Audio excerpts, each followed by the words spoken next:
How to download and install the Strava app on your Android device. Hello everyone, I'm here to guide you how you can download and install the Strava app on your Android device. If you want to download and install the Strava app on your Android device, you have to first go to your Play Store.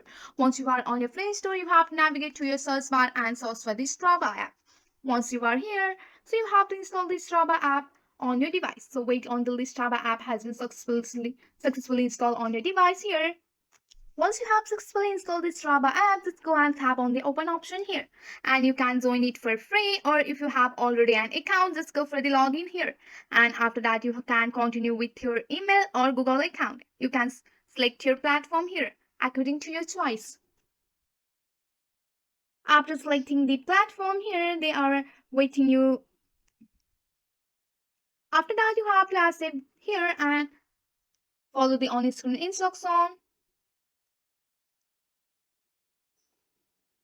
And go for the OK option and write your gender and tap on the continue option.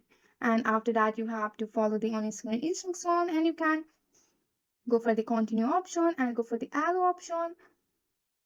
And you can also cross that and go for the down option here. So here you can see that you have been successfully logged into your Strava account. And on the bottom, you can see your profile too. So here you can see your profile of your Strava. So this is the simple step how you can create the account and log into the Strava app. That's it for today. If you like this video, please hit that like button and subscribe for more. I will see you in the next one. Thank you.